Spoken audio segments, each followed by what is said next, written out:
Today on Diabetes Connections Type 2, diabetes education is boring, right? Yeah, doctors and educators think so too. So what can we do to make it better? We are talking about a new effort to reach people with diabetes and find out what works for you.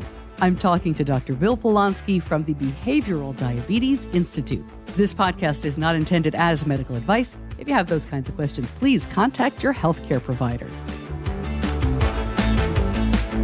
Hello and welcome to Diabetes Connections Type 2. I am really glad you're here. I'm your host, Stacey Sims. My husband lives with Type 2. My son lives with Type 1 diabetes. I do not have diabetes, but I have a background in broadcasting, and that is why I created my first podcast about diabetes back in 2015. That is a show, it's called Diabetes Connections, and it focuses on people who use insulin, mostly Type 1, but people with other types of diabetes who have to use shots or an insulin pump. And for the last couple of years, I've been hearing more and more from people with Type 2 diabetes and pre-diabetes who want to learn more about the technology and the medication and the information that works for them, right? That is aimed for them. And that is why I started Diabetes Connections Type 2 late last year. We are available wherever you get audio. Any place you find a podcast, you can find us. We are now on YouTube as well. We're not a video podcast. 99% of the time, this is going to be audio only. But many people listen to podcasts on YouTube. I personally do not. But many people listen to podcasts on YouTube. So I just want to make sure we are everywhere and make it really easy for you to listen. I usually start these episodes with a minute or two of diabetes facts or information. This time around, I want to make a quick clarification from last week. I was talking about the GMI, or glucose management indicator, that CGMs like Dexcom and Libre have, and how this is different from the A1C measurement. All right, so real quick, we've defined A1C before, but this is a 3-month measurement, and it is looking at the amount of blood glucose or sugar attached to the hemoglobin in your red blood cells. And as I said, the A1C test does not reveal episodes of hypoglycemia, low blood sugar, or hyperglycemia, high blood sugar. But I implied that the GMI does. It does not. The GMI that you get from a Dexcom or a Libre or any CGM is still just one number. It's a static number. What I meant was that using a CGM can show you lows and highs. So just to be super clear, the tool is very different. So an A1C is a blood test that cannot show you lows or highs. It gives you one number. The tool to get the GMI, the CGM, can show you lows and highs over a long period of time. So I understand why that was confusing. I just want to be crystal clear. I really appreciate listener Chris Wilson, who pointed this out. And please always let me know when something doesn't sound right. Happy to clarify, happy to make corrections. There's nothing worse than saying something wrong and then learning way down the line that it needed a correction.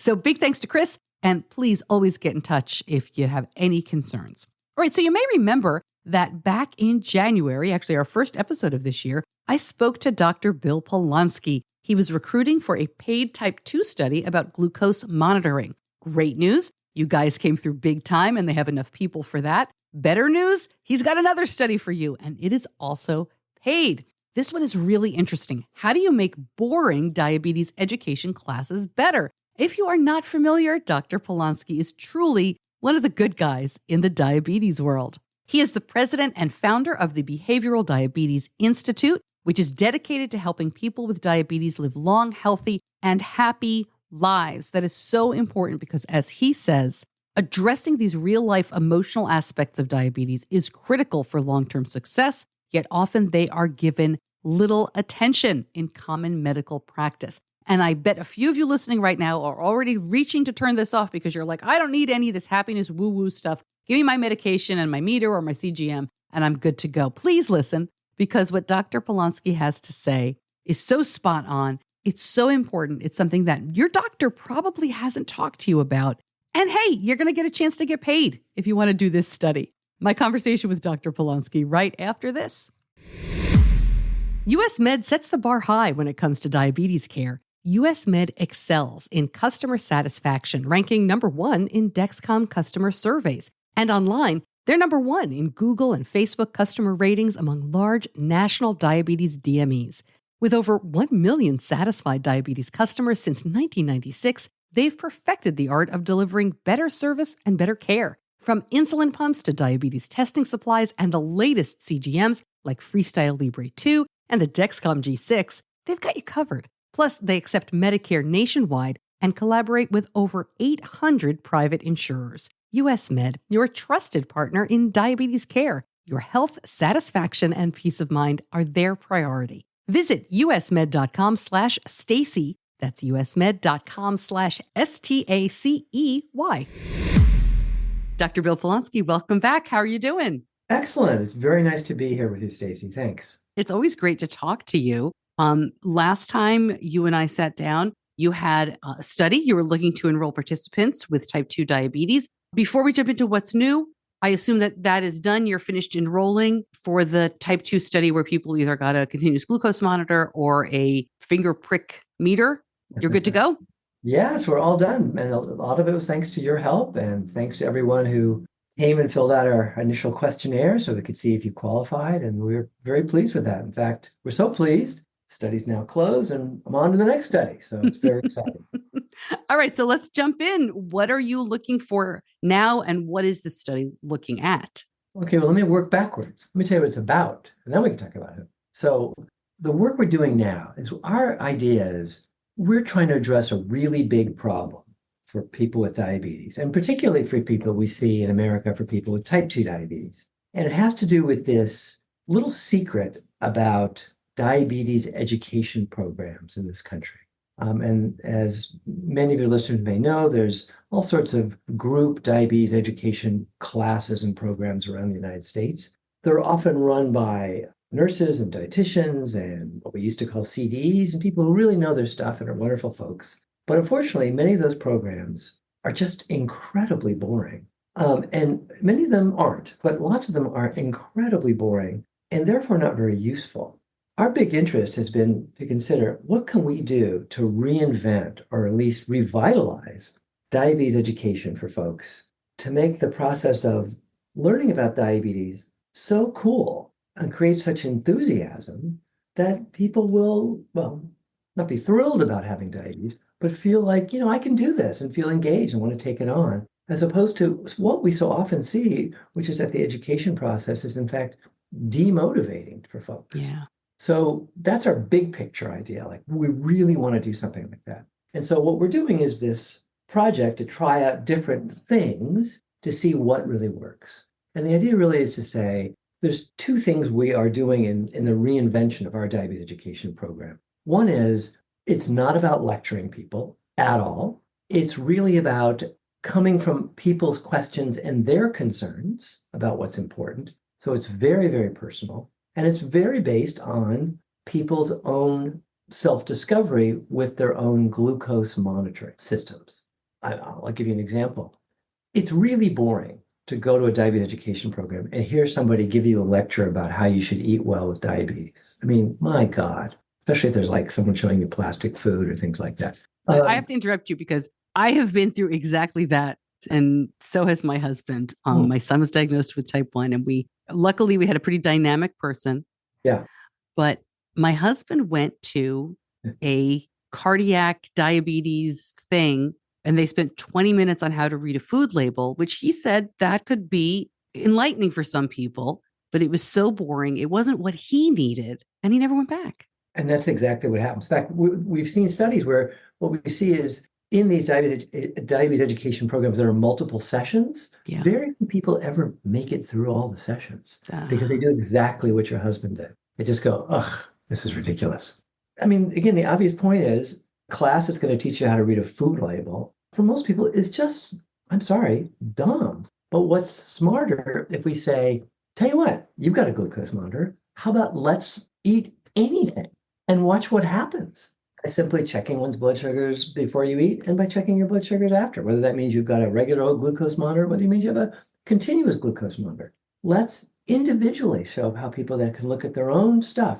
And when we're talking about how I eat every day or what I just had for breakfast and how it affects me, well, whoa, that's way more interesting than hearing your boring lecture about carbohydrates or about fat content or whatever it might be. Now, we should get that. We should include some of the professionals' ideas, but we have to make it interesting for folks. And we make it interesting by making it personal. And we make it personal by, using the principles of what's called discovery learning. And that means discovery learning on your own. That means using this amazing device, this glucose monitor, to help you see for yourself how exercise affects you, how food affects you. Want to know why you get tired at night? Maybe it's your blood sugars? Let's find out. But I don't need to lecture you about it. Let's set up little home experiments and studies so that you can find out. And then we can talk about it in these larger group programs and learn together. The idea is to bring it alive and make it interesting for folks. Now, I didn't invent this, okay? This is stuff that many educators and people have been talking about for years, but we're trying to really now put on our professor hats, our research hats, and test it out and say, does this make as big of a difference as we think it does? Before we get to the actual study part of it and how you're going to look at that, because I'm interested in how you're going to look at that. You said, right, you didn't invent this. Some people have to be doing this in an engaging way. There have to be, I know some great diabetes educators who would be bored out of their mind teaching like this. Do you have examples? Can you think of, I'm not asking you to name people, but like ways that education programs actually do work? I'm happy to name people, by the way.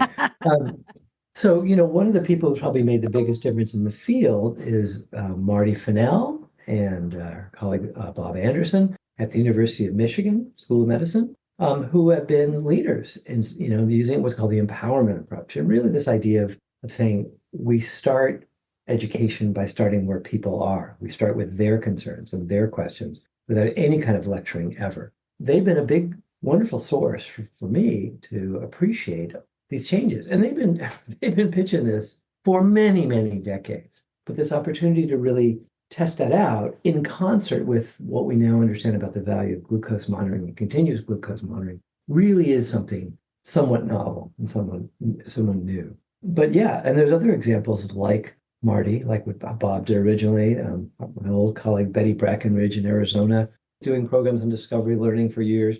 There's others, it's just unfortunately not very many. And we really want to intrigue those educators out there who they're as bored as their patients are. They want to do things different too, and we want to help them shake it up by creating some evidence, by doing careful studies that will help them to say, oh yeah, we can do this way better. Let's go for it. So how do you study it? How do you look at, you need a control group. I'm getting ahead of myself, but I'm imagining you making people be bored. Yeah, no, well, we can't do that, right? We can't make people bored. We actually, it's funny, you bring up a good point.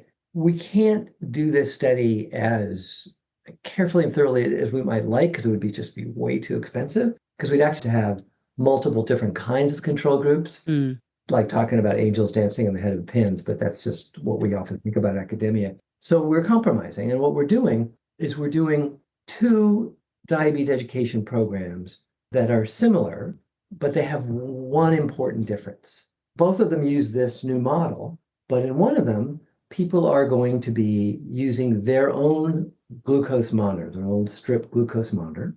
And the other group, we're going to give people, like we did in our last study, we're giving them CGMs, continuous glucose monitors. And we're going to see whether that difference makes a difference or how it makes a difference.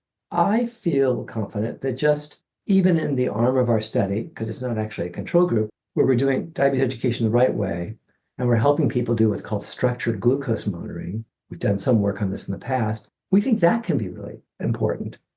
Now, will it make an equal or even bigger difference if you're having someone who has the availability about looking at a continuous glucose monitor? Yeah, maybe it might, but maybe it's not necessary. So we're really putting it out in that way. So we're going to have these two groups. The other thing I have to tell you about these two groups, which is important, is we're doing this all virtually. So this is all going to be online. So we're bringing together small groups of people, 8 to 10 people, all with type 2 diabetes, from all over the United States. So we're going to be meeting just once a week for 5 weeks in a row on a Zoom call, facilitated by some incredibly great people. That's why it's easy for us to think about how to recruit for this, because it doesn't have to be people who live in my neighborhood. I don't have to bring people together in the evening at our institute, but it can be anybody at all in the United States. It's going to be really fun. We actually did this in a pilot program last year. We've done another pilot more recently, and there's been enormous enthusiasm about it. So we're very excited about it. I figure out how to ask this. So I'll just ask it and how it came into my mind. I hear you and I know you. So I know that you are an interesting and entertaining speaker. But when someone hears this is going to be engaging and interesting, and we're going to have a Zoom call once a week.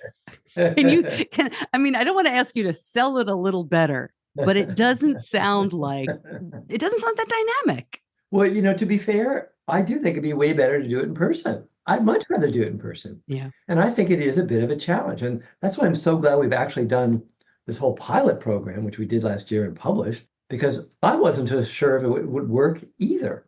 You really have to have the right kind of facilitators who can run a program like this. Well, I'm with you. Doing this on Zoom, where you have like 8 little boxes of windows with 8 different people, and engaging them and help. And because again, we're encouraging people, this is interactive. So we want people to chime in and talk. And that is harder when you're doing this remotely on Zoom. So I don't mean to pretend it isn't. We think we've found a way to make that pretty good. Is it as good as doing in person? No. I want it to be right here in San Diego. I could do it all the time. I'd love that. It's just not practical, not to get like the numbers of people we want and to engage the folks we want. And we want this to be possible anywhere in the US. Very good point, though. Well, but at this point in 2024, I think we've all been on Zoom calls that are stale and boring, and we've been on Zoom calls that are more fun and more dynamic. So there is a way to make it better. I knew you'd take that question as intended, but it's also, hey, you've also got like special effects in Zoom, right? You can do funny eyebrows and filters. We're going to try anything we could possibly think of, because it is a challenge. Is there specific education you're looking for in this study? Because when we talk about diabetes education, it can be everything from that nutrition with the plastic food to how to use a glucose monitor or exercise or heart disease or kidney, we could talk about the different kinds of education for a long time. Is this looking at something specific to kind of get the ball rolling? It can be pretty tricky to travel with insulin, especially if you're going somewhere very cold or somewhere very hot. We have found something that really works well for us, and that is the VIVI Cap from Tempramed. It keeps your insulin at the exact right temperature, even in the extreme heat or cold, and it works for any insulin pen. Super simple. You just take the cap off your insulin pen and you slide the VIVI Cap on. No batteries, no charging, no water or ice packs. It lasts for years and gives you 24/7, 365 protection because insulin is very temperature sensitive. VIVI Cap has a 30-day, 100% money-back guarantee, and it's got a 2-year warranty. Find out more. I've got a link in the show notes for you, or you can go to diabetes-connections.com and click on the Tempramed VIVI Cap logo. Well, I think there's going to be some fundamentals we want to cover, but what's much more important is the focus on what people want to know.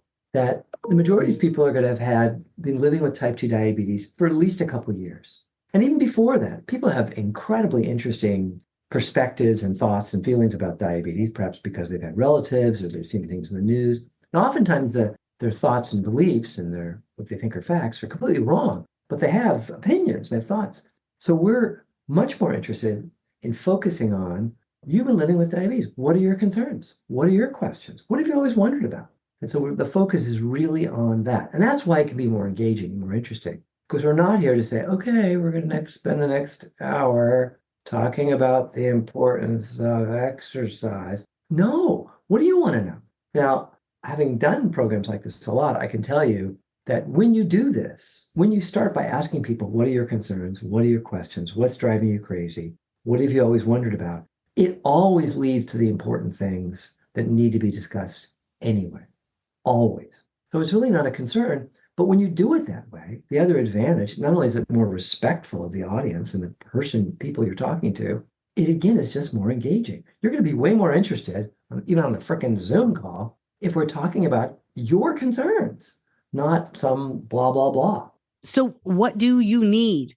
How do people sign up for this? Who are you looking for? Give us the details. Goodness. Well, so we're going to start enrolling for this study next April 2nd, if I remember correctly, which is in a very short period of time. And although depending on when you put this up, it may actually be in the past, but April 2nd. And we're inviting people to come and fill out our little screening survey and to see if they meet our criteria.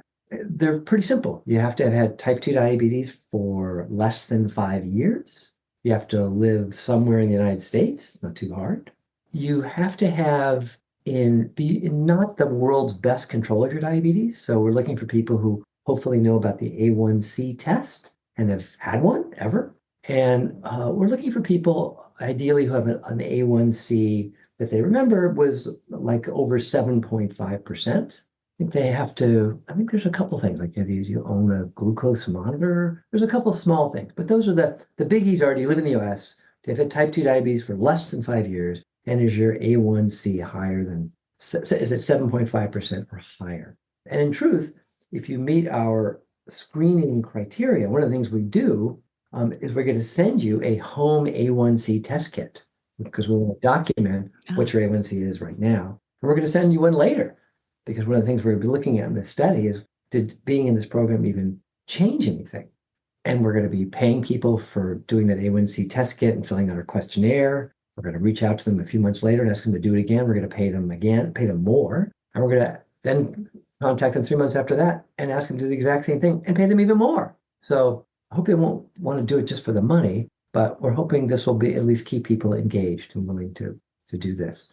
This couldn't hurt to take a look, and it would be wonderful if anyone who's listening to us now might be interested. We're hoping to recruit everybody in the next couple of months or so. And would be part of a great mission to make things better for folks. I really like how you mentioned how it's patient-led in terms of what you will talk about or asking people what are their concerns. I find that when I do that as a layperson, right, when I'm talking to parents or leading a group of parents of kids with type 1, quite often, especially once you get going, there are a few things or questions that everybody has and nobody really wants to go first. But once somebody says it, everybody else jumps in on. And I wonder if it's the same for people with type 2 diabetes. I got to imagine it is, right? It is for any group of people, actually, if you ask the question the right way. So my very favorite question that always opens the door for any conversation is, I'm looking around the room and I'll say, can you tell me, I want to hear from somebody, tell me one thing about diabetes that drives you crazy. And the whole group goes, where do you want to start? And that really opens the door. That's a great question. And you'll never meet with total silence. You won't have a room of people who go, what drives me crazy? No, it's all good. I can't really see any problem here. So you can ask it that way, but you always ask sort of the negative question, like crazy. What do you find confusing about diabetes? What worries you about this disease? All this can really engages folks and makes it just more fun to talk about. I think too, sometimes people are so used to putting on an I'm okay, I'm happy, I'm fine face to the outside world. Because when you talk to people who don't live in diabetes land, there's so much misunderstanding, right? Sometimes they want to give you advice that makes no sense. So many of us kind of come up with this, I'm fine. And when someone says, who understands, what are you not fine with? It's an amazing release. Will there be an opportunity in here? Because I know I've seen you do this, that to have the folks like really talk to each other, because sometimes that help is educational in and of itself within those Zoom calls, right? You want the boxes to absolutely, because, and one of the things that you know as well as I do, that the sort of secret sauce of bringing people together in groups is the degree to which people learn from each other.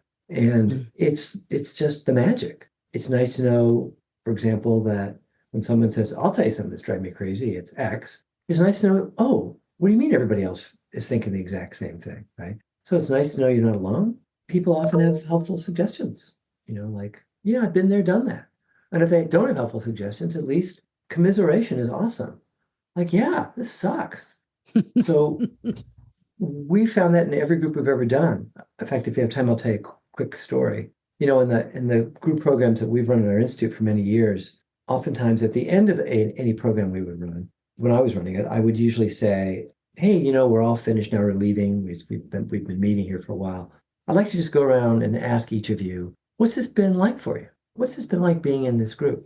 And originally, I always used to ask that question at the end of our programs between you and me, because I was kind of fishing for compliments. I was waiting for someone to say, oh, God, Dr. Polonksy, you're so awesome. So imagine my disappointment when I first did this. And I said, okay, so what have you guys found useful about being in this program? And Mabel over here says, it's been great. I got to meet Sandy, who really knows where I'm coming from. Man, that was wonderful. And I remember going, okay, yeah, that's great. Anybody else? And Bob says, it was so great meeting Harry, because Harry, he really gets me, and I thought I was the only one who understood this, but Harry really gets it.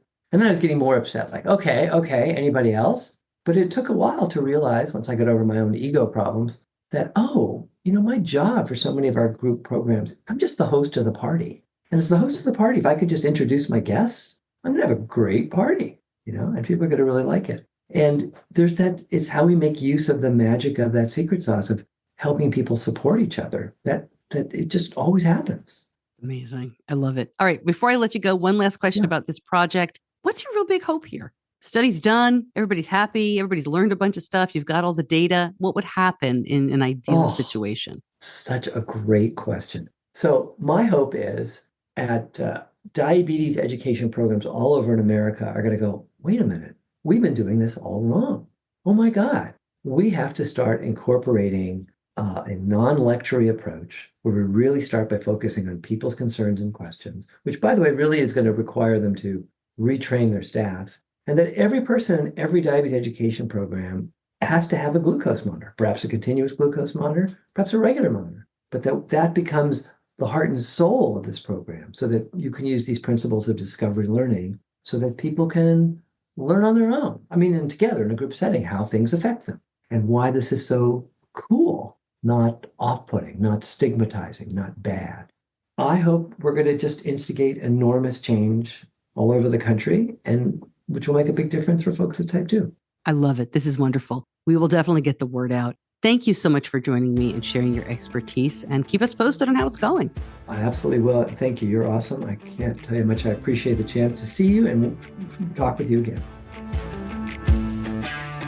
All right, we will link up more information about the Behavioral Diabetes Institute and, of course, about the paid study he was talking about there. You can find out easily if you qualify. Wherever you are listening, every podcast app has a little place for show notes. Sometimes it says more here or episode website. They're all different. If you cannot find it, you can always come back to diabetes-connections.com. Click on the Type 2 show. Let me know if you have any other concerns. Happy to help you find this stuff. I can also share that every time I talk to Bill Polonksy, I keep him on the line for another 15 or 20 minutes at least, because I talk to him about my son. My son was diagnosed with type 1, used to be called juvenile diabetes, right before he turned 2, and he's now 19. Benny, my son, is completely independent. He's away at college, but I still have a lot of diabetes questions, and boy, Dr. Polonksy is so reassuring. And man, living with any type of diabetes is just really, really tough. So I hope you got something out of that. I hope you could get into the paid study. Let me know how it goes. Thanks, as always, to my editor, John Buchanan from Audio Editing Solutions. Thank you so much for listening. I'm Stacey Sims. I'll see you back here soon. Until then, be kind to yourself. Diabetes Connections is a production of Stacey Sims Media. All rights reserved, all wrongs avenged.